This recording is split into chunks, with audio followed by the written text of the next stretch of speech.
राधे राधे, हरे कृष्णा। कैसे हो आप सभी लोग? आशा करती हूँ आप सभी परम मंगल में होगे, स्वस्थ होगे, अच्छे होगे।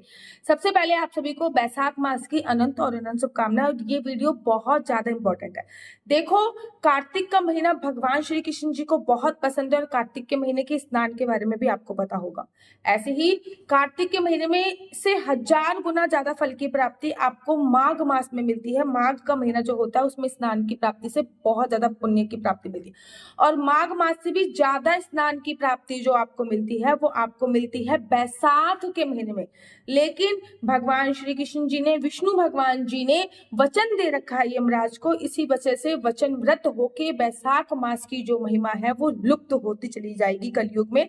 इसी वजह से आप लोगों ने बड़ा सुना होगा का कार्तिक स्नान, माघ मास का स्नान, लेकिन बैसाख स्नान के बारे में बहुत कम लोग जानते हैं क्योंकि बैसाख मास की महिमा लुप्त हो चली गई है, क्योंकि ये वचन भगवान श्री कृष्ण जी ने यमराज जी को दिया है।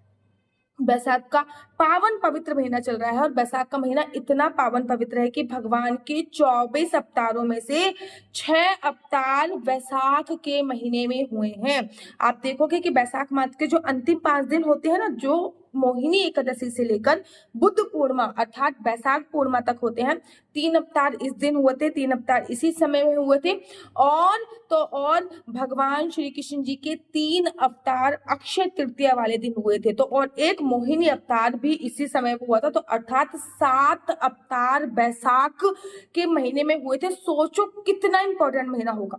जब ये महीना इतना इंपॉर्टेंट है लेकिन यमराज जी को वरदान दिया हुआ है।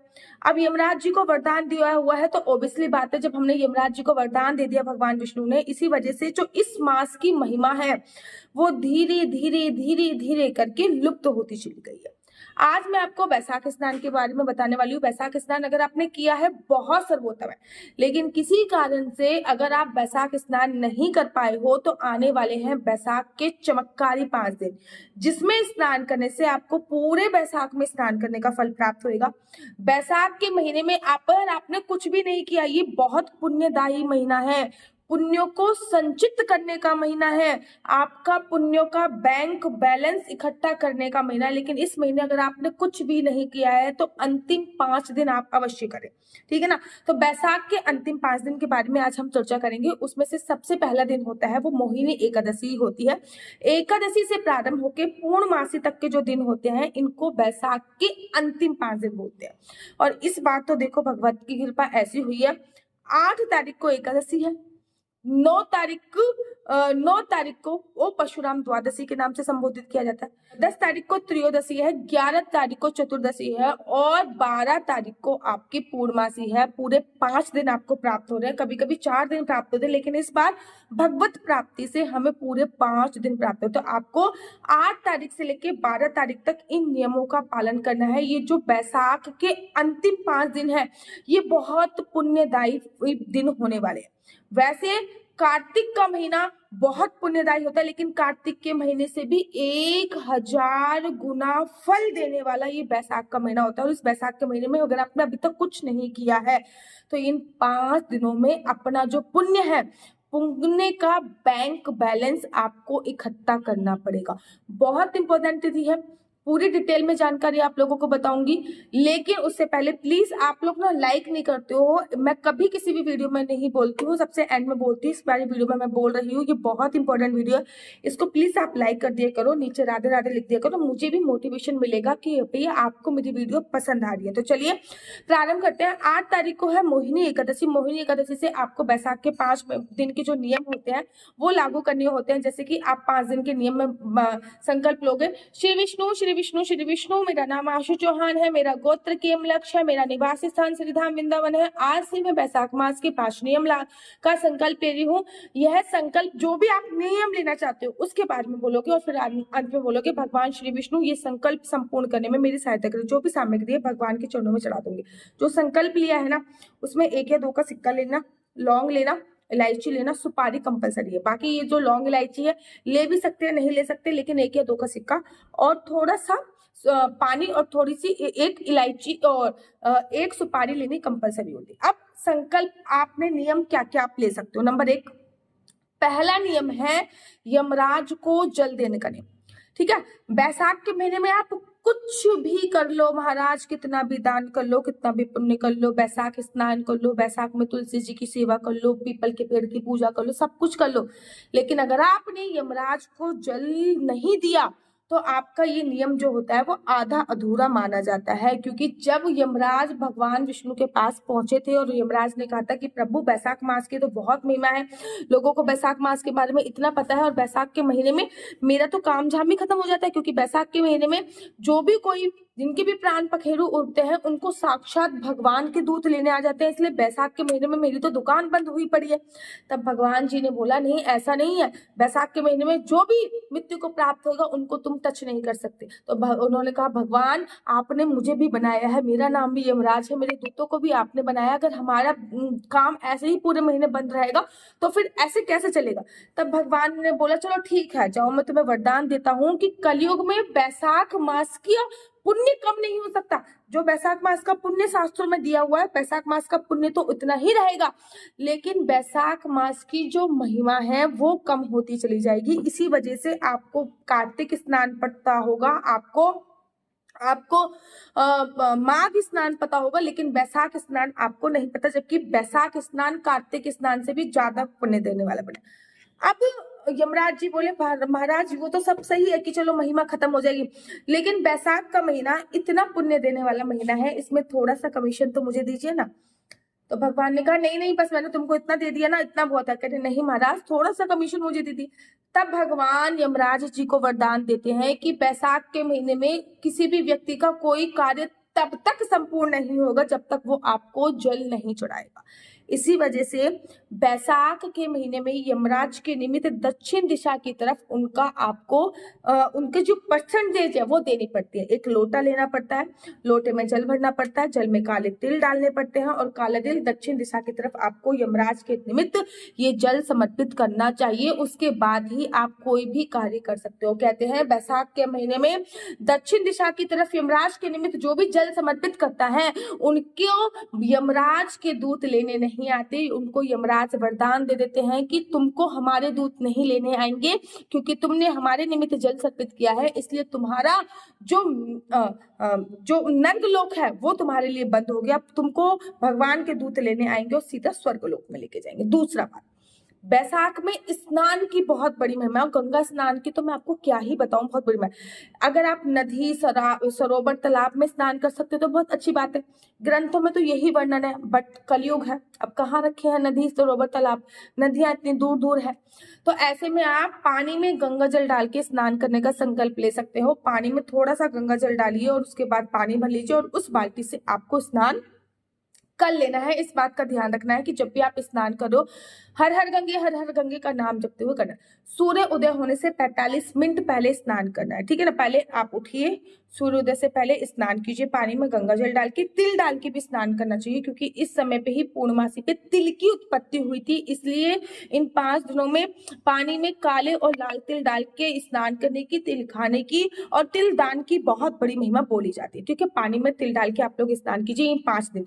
उसके बाद आपको या तो आप बैसाख मास की कथा सुन लीजिए, नहीं सुन सकते तो दीप, तुलसी पे दीप प्रज्वलित करने का संकल्प लीजिए कि अब मैं भैया ये 5 दिन तुलसी पे दीप अवश्य प्रज्वलित करूंगा, या फिर मैं ये 5 दिन तुलसी माला से जाप करूंगा, ओम नमो भगवते वासुदेवाय ओम, या फिर मैं इन 5 दिन केले के पेड़ की 108 परिक्रमा करूंगा, तुलसी की 7 परिक्रमा। मैं आपको नियम बता दूं, तुलसी की 7 परिक्रमा का नियम ले सकते हैं, या फिर तुलसी की 11 परिक्रमा का नियम ले सकते हैं।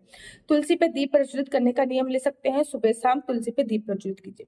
घर के मुख्य द्वार पे दीप प्रज्वलित करने का नियम ले सकते हैं, सुबह शाम घर के मुख्य द्वार पे दीप प्रज्वलित कीजिए। आप बैसाख के महीने में अंतिम 5 दिनों में यमराज को तो जल आपको देना ही देना है। आप मीठा पानी वितरण करने का नियम ले सकते हैं कि मैं इन 5 दिनों में 11-11 गिलास मीठा पानी का वितरण अवश्य करूंगी। उसके साथ साथ केले के पेड़ पे दीप प्रज्वलित का नियम ले सकते हो, केले के पेड़ की परिक्रमा 7 या 11 करने का भी नियम ले सकते हैं। कोई भी हमारा देव वृक्ष, जैसे कि कदम का वृक्ष देव वृक्ष की श्रेणी में आता है, ठीक है ना, आपका बट वृक्ष देव वृक्ष की श्रेणी में आता है, कसमी वृक्ष देव वृक्ष की श्रेणी में आता है, तो कोई भी ऐसे जो देव वृक्ष है इस पे दीप प्रज्वलित करने का नियम ले सकते हैं। इन 5 दिनों में आप ओम नमो भगवते वासुदेवाय जो भी मंत्र का जाप करते हो तो करिए, लेकिन ओम नमो भगवते वासुदेवाय का जप करने का नियम भी ले सकते हैं। इन 5 दिनों में स्नान करके बैसाख का महात्म पढ़ के, ठीक है ना, 11 गिलास शरबत दान करके, और साथ के साथ इन 5 दिनों में व्रत करने की भी महिमा बताई गई है। आप इन 5 दिनों में फलाहार खा के भी रह सकते हैं, कहो तो निर्जला भी रह सकते हैं, लेकिन 5 दिन तक निर्जला रहना असंभव है, तो जल पी के रह सकते हैं, या फिर दुग्ध पान करके भी रह सकते हैं, दूध का पान करके, या फिर फ्रूट्स खा के भी रह सकते हैं, फ्रूट्स खाने की भी अपनी महिमा है, या फिर एक समय खाना खाने की भी महिमा इन शास्त्रों में बताई गई। इन 5 दिनों में अगर बीच में संडे आता है ना, तो ये संडे मान्य नहीं होगा। जैसे कि पीपल के पेड़ की परिक्रमा का नियम ले सकते हैं, विष्णु सहस्त्रनाम पढ़ने का नियम ले सकते हैं, ठीक है ना, हनुमान चालीसा पढ़ने का नियम ले सकते हैं, पूरे दिन में किसी की निंदा चुगली नहीं करूंगा, इसका भी नियम लिया जाता है। और आपका जो भी प्रिय, फॉर एग्जाम्पल आपको चावल बहुत प्रिय है, तो आप इन 5 दिनों में चावल दान करने का नियम ले सकते हो। पूर्णमासी के दिन चावल दान करके आप ये नियम से छुटकारा पा सकते हो। माना आपको दूध बहुत प्रिय है, तो इन 5 दिनों में दूध मैं नहीं पीऊंगा, या फिर आपको लस्सी बहुत प्रिय, दही बहुत प्रिय, तो इन 5 दिनों में मैं दही या लस्सी का सेवन नहीं करूंगा। ऐसे भी नियम लिए जा सकते हैं। तो ये बैसाख के जो 5 दिन है बहुत इंपॉर्टेंट है। 8 तारीख से लेकर 12 तारीख को है। 12 तारीख को दान अवश्य कीजिए। अच्छा, बैसाख के महीने में दान की बहुत बड़ी महिमा कही गई है। दान में तिल दान हो गया, गर्मियों से संबंधित जो भी फल होते हैं, तरबूज, खरबूज, मटका दान हो गया, या फिर आप इन 5 दिनों में एक एक मटके के दान का भी संकल्प ले सकते हैं। ये जो भी मैंने आपको बताई, इनमें से कोई ना कोई, कम से कम मैंने आपको 10 संकल्प बता दिए, कम से कम 3 से 4 संकल्प अवश्य लीजिए। और सबसे बड़ी बात है, इन 5 दिनों में जितना ज्यादा हो सके भगवत नाम का सिमरन कीजिए। कोशिश कीजिए कि पूरे दिन में कम से कम 1108 बार राधा नाम का उच्चारण कर सके। इसके लिए आप कॉपी पेन लिख सकते हैं, या फिर जो स्टॉपर आता है ना, जो बटन दबाते हैं उस पर राधा राधा राधा राधा राधा राधा राधा राधा, मेरे पास तो वो स्टॉपर है, मंगाना चाहो तो आप मुझसे मंगा सकते हो, तो वो भी आप संपर्क कर सकते हो। तो ये जो चमत्कारी 5 दिन है, आपको मेरा कहने का तात्पर्य है व्यर्थ नहीं गवाना, कोई ना कोई कार्य इसमें अवर्त करना है। ये मेरा जो नंबर आपको नीचे स्क्रीन पे दिख रहा होगा, मेरा नंबर है 429202565। I repeat again, 429202565। आपका बच्चा जॉब करेगा या बिजनेस करेगा? बिजनेस करेगा तो किस फील्ड में बिजनेस करेगा, जॉब करेगा तो किस सेक्टर में जॉब करेगा, क्या है आपके बच्चे का लकी नंबर, क्या है आपके बच्चे का लकी कलर, कुंडली में राजयोग है या नहीं है, बिजनेस करेगा तो किस फील्ड में बिजनेस करेगा। अगर आपकी कुंडली के अनुसार अगर आप बहुत ज्यादा बीमार रहते हो, कौन सा ग्रह नक्षत्र है जो आपका एकदम खराब चल रहा है, कुंडली के अनुसार आपको ये भी जानना है कि अगर आपका बिजनेस नहीं चल रहा तो क्या करें, हस्बैंड से आपके रिलेशन अच्छे नहीं चल रहे तो क्या करें, विवाह का योग कब है, संतान प्राप्ति का योग कब है, क्या कुंडली में विदेश जाने का योग है या नहीं, या फिर कुंडली के अनुसार आपको ये भी जानना होगा कि अगर आपकी कुंडली में सरकारी नौकरी का योग है या नहीं। ये सभी जानकारी, संतान प्राप्ति का योग कब है, किसी भी प्रकार से कोई मुहूर्त निकलवाने के लिए आप मुझसे संपर्क कर सकते हैं। कुंडली दिखाना बिल्कुल भी फ्री नहीं है, इसके थोड़े से चार्जेस है, और इस नंबर पे मैं किसी भी प्रकार से कोई भी क्वेश्चन आंसर का रिप्लाई नहीं देती। राधे राधे, हरे कृष्णा। तो देख रहे हो आप कितनी सारी तुलसी मालाएं हैं, वेट किस बात का, देर किस बात की। अगर आपके पास भी एक असली तुलसी माला की आप तलाश कर रहे हो कि मुझे गले में पहनने वाली एक असली कंठी प्राप्त हो जाए, तो अभी अभी अभी ऑर्डर कर दीजिए। ना केवल आपके पास असली तुलसी माला पहुंचेगी, गले में पहनने वाली कंठी, अपितु आपके पास जपने वाली माला भी पहुंचेगी। साथ ही के साथ आपके पास गोपी चंदन, अष्टगंधा, तिलक, राधा नाम के कानों में पहनने वाले इयररिंग्स, डिफरेंट प्रकार के माला, झोली, बहुत सारा सामान श्रीधाम वृंदावन की पावन धरा से आप लोगों के लिए आ गया है। पता है, जब मैं श्रीधाम वृंदावन में मेरे को वास मिला था ना, मुझे पता ही नहीं था कि भाई असली तुलसी माला और नकली तुलसी माला क्या होती है। मैंने कई महीनों तक नकली तुलसी माला धारण करके रखी, क्योंकि मुझे उसके बारे में पता नहीं था। फिर गुरुजी की कृपा हुई और मुझे असली तुलसी माला प्राप्त हुई। ना केवल आपको असली तुलसी माला मिलेगी, आपके लड्डू गोपाल काले हो गए हैं तो ये गोपी चंदन आप अपने लड्डू गोपाल को लगा के गोरा कर सकते हैं। इस्कॉन टेम्पल से जुड़े हो, राधा वल्लभ संप्रदाय से जुड़े हो, राधा माधव संप्रदाय पर जुड़े हो, तिलक बनाना नहीं आता तो ये तिलक का स्टैंड भी आप लोगों के लिए उपलब्ध है। ये तिलक का स्टैंड भी आप लोग इसका भी फायदा उठा सकते हो। ना केवल तिलक का स्टैंड आपको मिलेगा, अपितु राधा नाम के हार्ट शेप के इयररिंग्स हो गए, स्क्वायर इयररिंग्स हो गए, ट्रायंगल हो गए, ये सभी प्रकार के इयररिंग्स भी आपको उपलब्ध है। कितने सुंदर सुंदर है ना, सोचिए कितने सुंदर सुंदर है। और ये सभी चीज़ें आपको प्राप्त हो सकती हैं और बहुत ही सूक्ष्म अमाउंट में, मतलब बहुत थोड़े से पैसों में ये सभी चीज़ें आपको प्राप्त हो सकती हैं। अगर आप चाहते हो कि आपको ये इयररिंग्स प्राप्त हो, अश्वगंधा तिलक प्राप्त हो जो कि ओरिजिनल है, 8 प्रकार की चीज़ें इस तिलक में इंक्लूड होती हैं, लड्डू गोपाल को लगाने के लिए ओरिजिनल इत्र प्राप्त हो, क्योंकि अब तो गर्मी आ गई, गर्मी में इत्र सेवा जरूरी होती है। डिफरेंट सारे लोगों को तलाश होती है है। असली तुलसी माला कहाँ मिलेगी। भाई यहीं पे असली तुलसी माला मिलने वाली है। ना केवल असली तुलसी माला मिलेगी बल्कि आपको असली अश्वगंधा तिलक भी मिलेगा। ये एकदम प्योर और असली अश्वगंधा तिलक है और माला भी एकदम 100% प्योर है। इसके साथ साथ तिलक लगाने के लिए आपको स्टैंड भी प्रोवाइड कराया जाएगा जिससे आप इजीली तिलक लगाते हैं।